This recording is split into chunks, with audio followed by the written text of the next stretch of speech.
Hello Procrastinator, Sam here, and it's been a while since I had a video like this, and I kind of missed doing them, and I know you guys have too, so let's just jump right in. So earlier this morning we had the Nintendo Switch Lite get announced. It's been a long time coming. There's a lot of rumors, a lot of leaks about some sort of Switch Mini or a Switch Pro or Switch 2.0 type thing coming out, and finally it was announced this morning. And I want to start with some positives that I liked about the console before I go into some things that maybe turned me off a little bit from it. So let's jump right in. So obviously I want to start with the aesthetics. It looks great. It's a great console.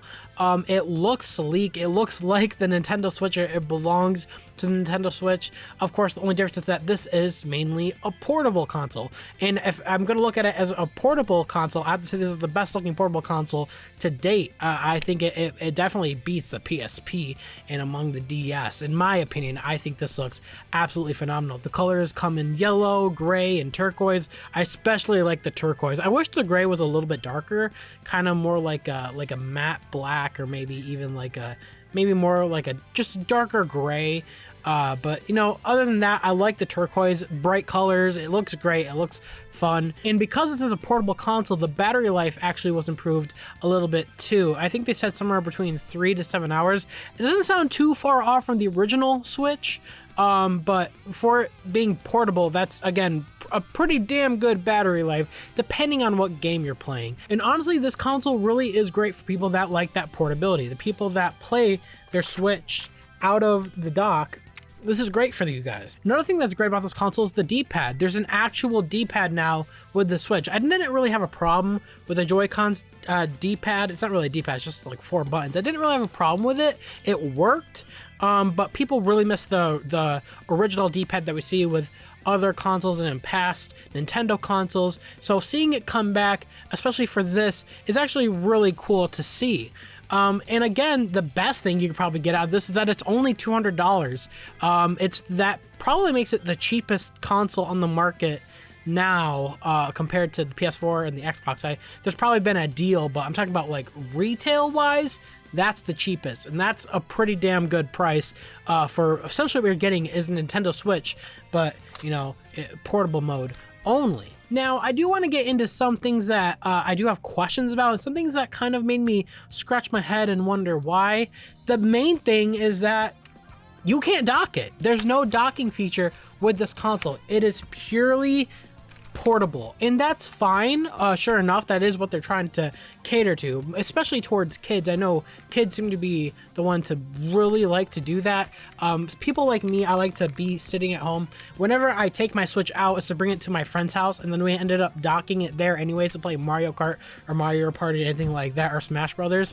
So it's not really something that I like, but what I don't like is that they force this ability where you can't dock it, and it makes me scratch my head and wonder why, because it looks like in the video they uploaded today that the charging port was still on the bottom of the Switch, so it looked like it was still able to be docked, but they just didn't want to do that some reason. Again, I'm sure there's probably some more sophisticated thing behind it as to why we can't dock it, and especially them probably wanting to push this thing that they want it to be portable, but I really would have liked it if you had the ability to still dock it and put it on your TV. So the other thing with the Nintendo Switch Lite is that the Joy-Cons themselves are integrated in the system, so you can't really separate them, and I think that's fine. Obviously, again, for it being a portable console, that is fine enough. It definitely makes it more sturdier.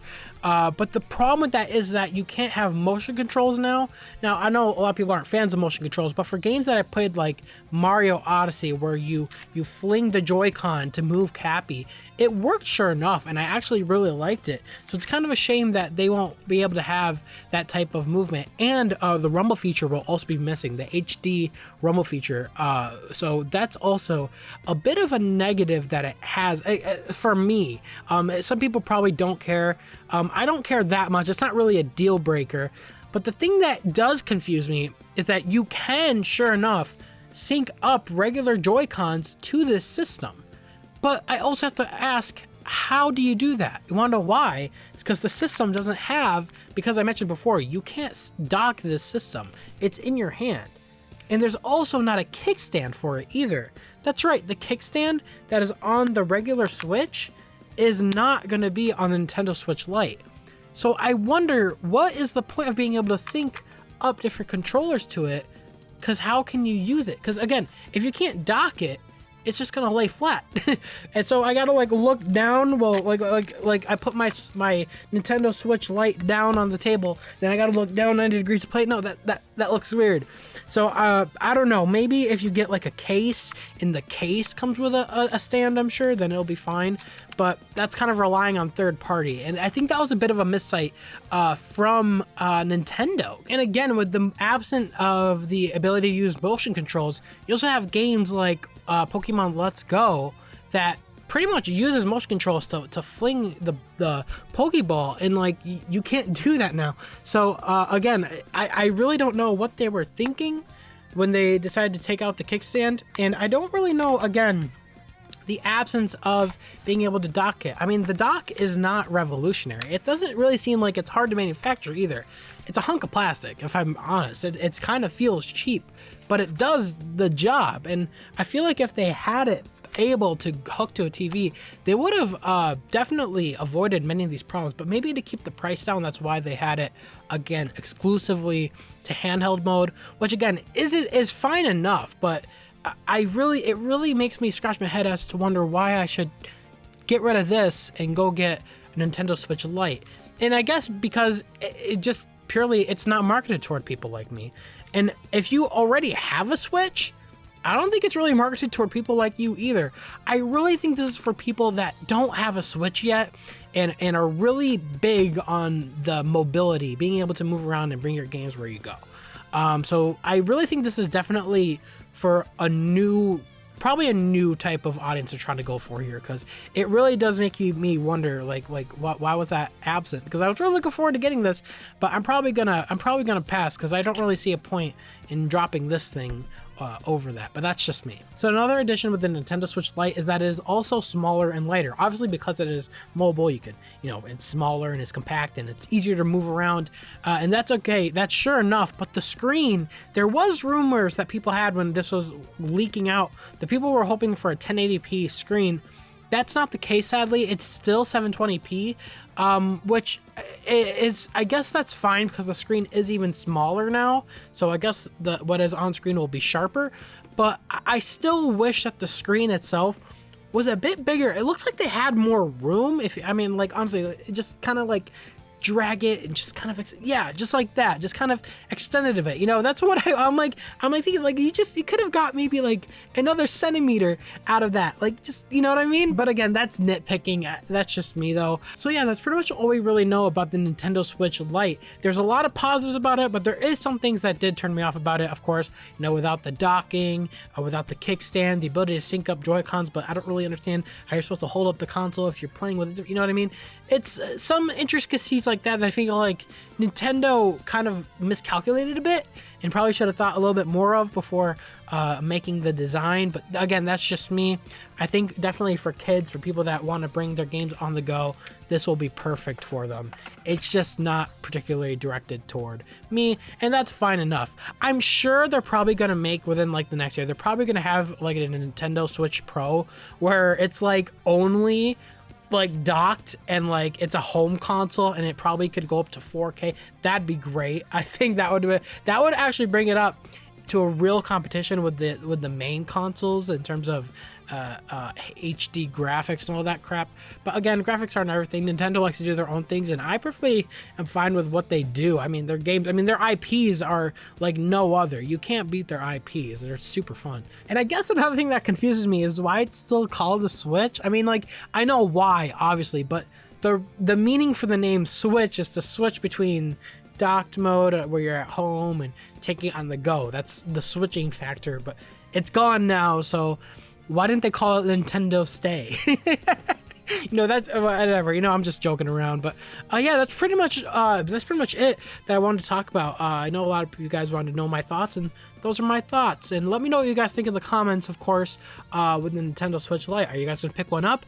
Do you guys like the features on it? Do you guys dislike some features about it? Let me know in the comments below, because I'm really interested to see what you guys want to say about it, because it is something that a lot of people are definitely with or without, like based on Twitter and online responses, people were definitely on or off about it. So I want to hear what you guys think in the comments. So quick announcement before I end this video. A lot of people were wondering what happened to my Let's Play of TSR because I started playing Mario Odyssey. Heaven forbid, I was playing Mario Odyssey for a little bit. People were like, no, he's not playing Sonic anymore. Calm down. I still like Sonic. We're going to play more Sonic. Sonic's not going anywhere. People, chill out. Okay? But as for the TSR Let's Play, spoiler alert, the playthrough goes all the way up to about part 20, and that means I'm like 11 parts away from that. And I know if I edit 11 more parts of that game when the game's already kind of dead to people and people aren't really looking it up anymore, I don't want to edit all that much for it and like go crazy. So what I'm going to do is I'm going to take 3 parts and condense them into 1 episode. So it's going to be like lightning, you know what I mean? There are going to be a lot of funny parts, a lot of edits still, but it's going to be really condensed, a lot faster paced, and not so much a slow pace as you're used to. So TSR will be finishing, it will be coming back, no worries. I'm not going to leave that game out to dry. It will be coming back, and I might do the same thing with my other playthroughs like Mario Odyssey and Smash Ultimate.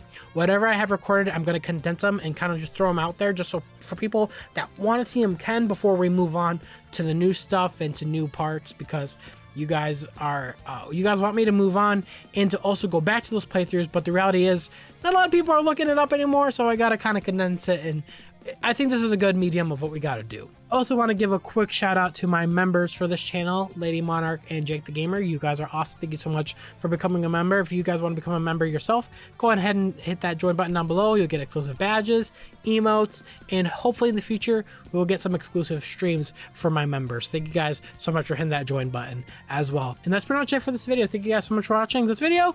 This is Sam signing out. See you later, procrastinator.